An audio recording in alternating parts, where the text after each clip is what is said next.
world fraught with confusion, one man will break his silence. Hello, I'm Paul Duncan, also known as Mr. Moderator.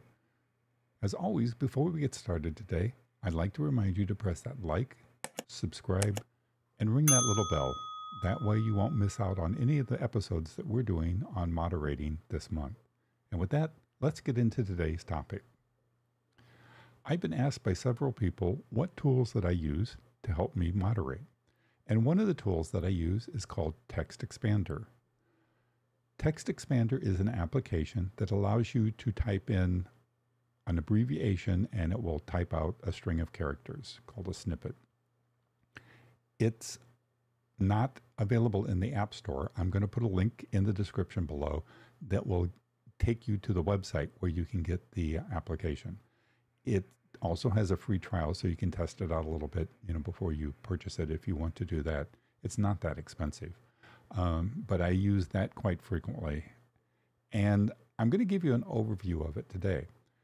A friend of mine, Alec Johnson from Take One Tech, has done a longer video on TextExpander, and I'm going to put a link to that also in the description so that you can go look at that and see a more in-depth look at TextExpander.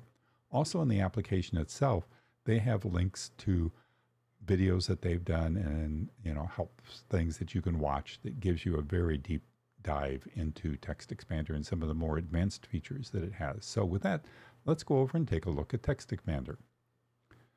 So this is what the application window looks like.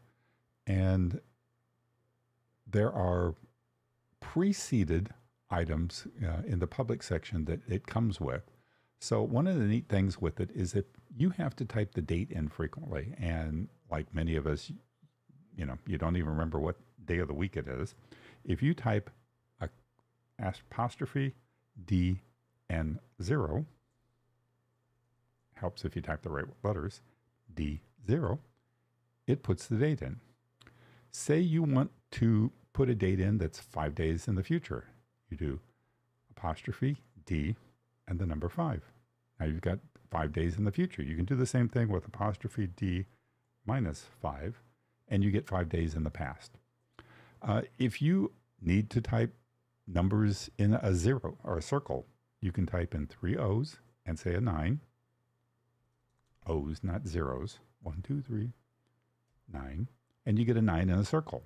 Same thing with letters. I can type in 3 O's and a capital B, and I get a B in the circle. If for some reason I wanted to have an upside down A, there's a snippet for it's U, D, period, capital A. Now I have an upside down A.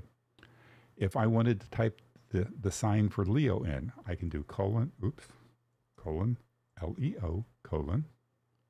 Now I have it. And if there's contractions that I didn't, and I always forget to put the hyphen or the apostrophe in, or I don't feel like putting the apostrophe in, I can do D-I-D-N-T, and it will take care of that automatically for me. Same thing with company names, like Apple. If I typing things, there's snippets in to do that. And a neat one is they have diacriticals. So C-I-T-R-O-E-N, it's going to put the diacritical over the E. So it's kind of cool, some of the stuff that they do. And it has some advanced features in here too. Like down here, there's something called social media post. And as an example, we can do content sharing. There's SOCCS. SOCCS. Now what it's done is it's opened up a window. And you'll notice it has drop downs. Video, article, podcast. So we're going to click video. Did you catch this video?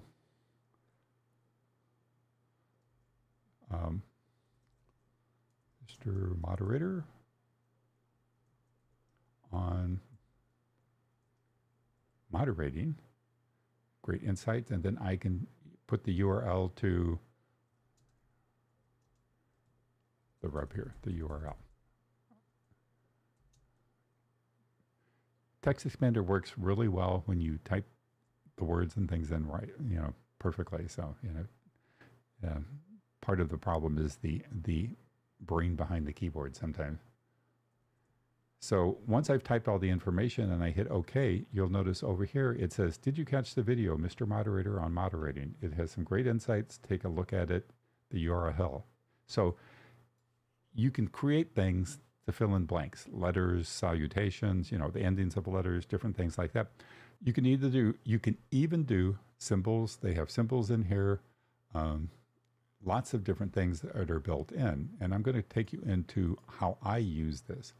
Now, the way a snippet works is you go in here, you would click like a plus for a new snippet, and you type in whatever you wanted to say. So I could say like, hey, this is Paul. And then it's plain text. You can have it formatted with pictures. You can have all kinds of different things, set it up different ways. But I'm going to make this just text. I can give it a label, and the label is going to be what it's going to show up over here in the list. So now you see that it's got Paul listed. And now I can give an abbreviation of what I want to trigger that to print. So I'm just going to put 2 commas and a P. So now when I come over here and I type 2 commas and a P, it changes that to, hey, this is Paul. So you can do this with lots of different things. One of the things that I like doing with this is frequently the content creator may have his mic muted. So I can come down here. I have one set up for mute. So I can do comma, mute, and it blasts on the screen to them. You're on mute, mute, mute, mute, mute. You know, there's another thing that we do regarding gas, you know, for when the content creator is talking about making purchases or something or buying stuff, I frequently will put a warning in. So I'll type warning with 2 commas, and now it's typed this on the screen. So there's lots of things that you can use TextExpander for. You know, another thing that I do all the time is you'll see, if you've been on any of the streams that I moderate for, I have your question should start like this with the Q colon in front. So I can do Q with 2 exclamation marks. And it types out, you know, my thing, Q colon. Your question should look like this. Otherwise, it's just a comment. So you can use TextExpander to do lots of different things. URLs, you know, can be embedded in them. Anything that you can think of. If you can type it, you know, you can use TextExpander to put it into, you know, whatever you're working with, into the chat boxes and stuff. So like I said, this was a quick overview. I invite you to watch Alex's video that I posted below. You can also go into the videos that they have within TextExpander to kind of learn more about the form fill-ins and all the stuff.